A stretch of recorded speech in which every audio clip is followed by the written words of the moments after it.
play faster and more decisively? And you know what, he has. Yesterday was the best practice that he's had as a Raven. You know, today, I think he cramped up a little bit today, so we didn't get to see him as much today. But we all know the kind of player he is. If he can stay healthy, he's a guy that's I think is going to be an outstanding player. A guy that we won't have a tough time finding a role for him. But this guy's a player.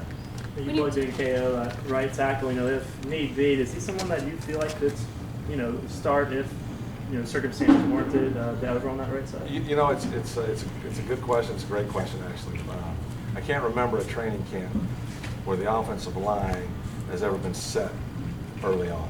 So I think I'd like to probably be able to answer that maybe 2 or 3 weeks from now. I think it's probably a little premature to make any statements along those lines. But we're just going to let this thing evolve. I think you always want to let your offensive line play out. You're only going to keep 9 or so guys on your roster. You're only going to have 7 active. You want to keep as much competition as you can. Obviously, he's in the mix. We drafted him for a reason. Everybody, we were jumping up and down wherever he was still there on the board. So we'll just let it play out, but obviously we think he's going to be a really good player. Does the McKinney thing weigh on you, knowing whether he's going to be your left tackle or Michael's going to be your left tackle? Or? I guess it could, but it really doesn't, and it doesn't for this reason. He really did. We brought him here last year, and he filled an unbelievable role for us last year, and really was a big part of us having an opportunity to win. Yeah, same thing.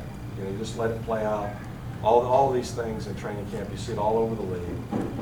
The season's not tomorrow. So you just let things play out. It's an opportunity for, like you say, a KO for another guy. It gives Mike Royce some work at left. I think we have a good feel, depending on if things work out, what Brian can do at left tackle. And then obviously you have to have plan B anyway. So you just, no one's worried about it. It'll play out the way it should play out, and we'll be ready either way. Does Michael look just as comfortable at left as he did at right, or not yet? I would say more so at left tackle than I've ever seen. But I think that's normal. I think the guy starts getting into his 4th year. You talk to linemen over the years, even the ones that played pretty good as rookies, 2nd, 3rd year guys, they all tell you it's in that 4th and 5th year where everything just starts to gel and slow down.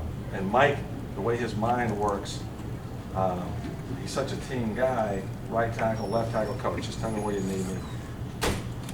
All tackles aren't that way. Some see themselves as a right or a left. We've got the right guy. It's great to have a guy that can play either way, especially a guy that can be, I think, a great left tackle.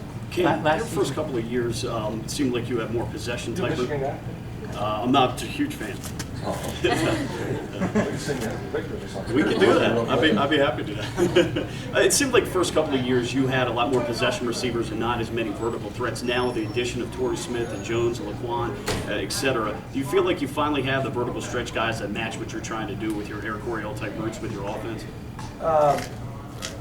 Really, I don't think the comparison might be as accurate as you would think, because Mark Clayton could run pretty good, and if you go back to the first year, he threw the ball pretty well. So, but what you're saying is accurate in the sense that you're always trying to get faster. Torrey brings an element that we all felt and liked last year. You bring in Jacoby, you see what both our tight ends, Dennis and Anthony, really run. You're always looking for speed. I think in this division, you always want speed, but you get guys with speed and size because of the nature of this division and some of the elements you play in late in the year. We're kind of looking for both, and we're getting guys that really can do both. We're getting size and speed now.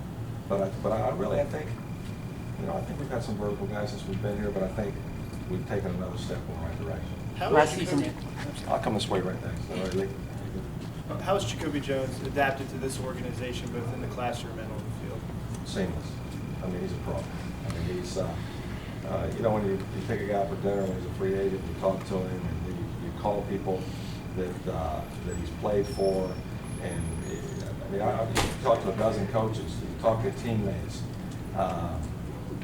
Great things were said about him, and the things they said about how he studies, he's professional. They didn't talk really about his talent. And any receiver who, one of the first things he does after he's drafted is go out and buy a judge machine at his house, gets it. He gets what's important and what he's got to work on. I think he's a worker. I think, again, you guys have heard me say this before, I marvel at our scouting staff's ability to bring these but just the right kind of guys, the right fit in here. He's another one of those guys I think is just a perfect fit.